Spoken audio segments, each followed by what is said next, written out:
Dacă ești un carnivor convins și te atingi foarte rar de legume și fructe, iar pâinea albă nu-ți lipsește de la nicio masă, este posibil să nu consumi suficiente fibre. Un bun punct de plecare pentru a avea o alimentație sănătoasă este tocmai creșterea cantității de fibre provenind din plante. Sunt Dr. Șerban Damian, nutriționist la Centrul Superfit din București, iar tu te afli pe canalul meu, locul unde vorbim pe un ton relaxat despre nutriție și un stil de viață sănătos.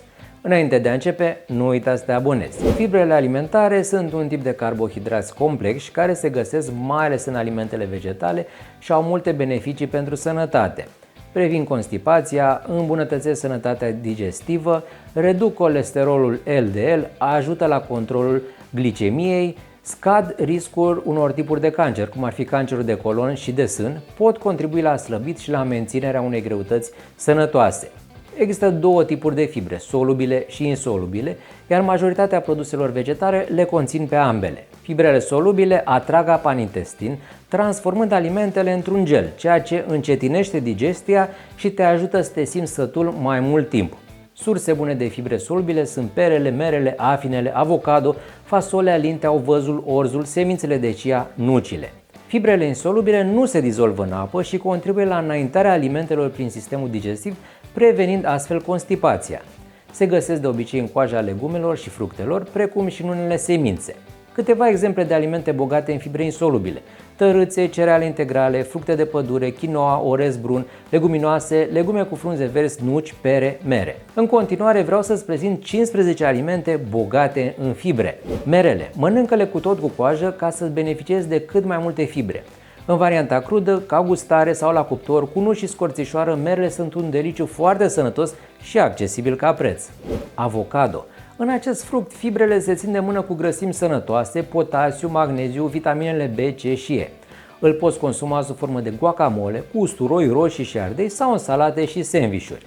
Brocoli. Deși nu se numără printre cele mai apreciate alimente, brocoli este plin de antioxidanți, vitaminele B, C și K, potasiu, fier și mangan. Servește-l alături de alte legume, cu puțină brânză rasă deasupra, ca garnitură la pește sau carne. Fulgi de ovăz.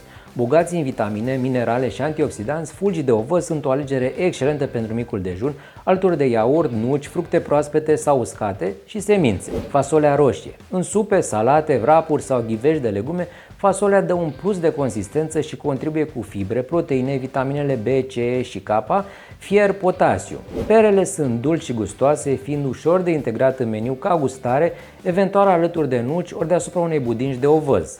Morcovi. Cruzi sau gătiți, morcovii sunt o sursă excelentă de vitaminele K și B6, magneziu și beta-caroten. Adaugă-i în salate sub formă de fâșii sau dați pe răzătoare și combină-i cu nuci, ulei de măsline și oțet balsamic pentru un plus de gust. Lintea este bogată în proteine, sățioasă și practică, dar și în folat, fier, potasiu, mangan, fosfor, vitaminele B1 și B6, pe lângă fibre. O poți consuma sub formă de supă cremă, într-o mâncare de legume cu sos de roșii, în salate sau chiftele. Zmeura. Deosebit de aromate, aceste mici fructe îndulcesc gustările sau deserturile, fiind în același timp o sursă bună de fibre, vitamina C și antioxidanți. Presarele deasupra unui iaurt simplu cu fulgi de migdale sau nuci, ori bucură-te de ele ca atare. Le poți consuma proaspete sau congelate. Semințele de chia sunt o sursă bună de grăsimi polinesaturate, fibre, calciu, fosfor, zinc, magneziu, cupru, seleniu și le poți mânca alături de cereale de mic dejun, în salate, sosuri, supe, smoothie-uri sau cu iaurt. Migdale. Ideale ca gustare, migdalele abundă în grăsimi sănătoase, magneziu, mangan și vitamina E. Bananele sunt foarte potrivite ca gustări, în salate de fructe, în smoothie-uri sau pentru a îndulci în mod natural prăjiturile. Bananele au un aport consistent și de potasiu, magneziu, vitamina D6, vitamina C, antioxidanți și fitonutrienți. Quinoa. Datorită conținutului de potasiu, fosfor, magneziu, fier, zinc și vitamina B1, quinoa este un aliment foarte nutritiv. Reprezintă o sursă optimă de proteine pentru vegetariani și se poate folosi în salate, supe, ca garnitură, ca umplutură pentru ardei sau chiar ca desert. Fisticul are mai puține calorii decât alte nuci și este plin de fibre, potasiu, fosfor, cupru, vitamina B6, dar și proteine și grăsimi sănătoase. Servește-l ca gustare sau în salate și deserturi. Năut. Generos în fibre, dar și proteine și minerale, năutul își va găsi ușor loc în bucătăria ta sub formă de hummus, în supe, salate sau curry. Pe lângă fibrele prezente în mod natural în plante, producătorii adaugă în unele alimente fibre extra pentru a le spori beneficiile pentru sănătate, în sucuri, batoane cu cereale, iaurturi. Aceste fibre funcționale sunt extrase din plante sau sunt sintetice. De asemenea, există tot felul de suplimente și mixuri cu fibre care promit să îmbunătățească digestia sau chiar să te ajute să slăbești. Recomandarea mea este să te bazezi pe fibrele din legume, fructe, cereale, leguminoase, deoarece astfel îți crești șansele să consumi la pachet și vitamine și minerale, în loc să alegi alimente foarte procesate, adesea bogate în zahăr, sare și grăsimi, dar cu fibre suplimentare. În general, pentru bărbați se recomandă 38 de grame de fibre zilnic, iar la femei 25 de grame de fibre la un aport de 2000 de kilocalorii pe zi. La peste 50 de ani, cantitatea de fibre recomandată este de 21 de grame pentru femei și 30 de grame pentru bărbați. O altă recomandare este de aproximativ 14 grame de fibre pentru fiecare 1000 de kilocalorii consumate zilnic.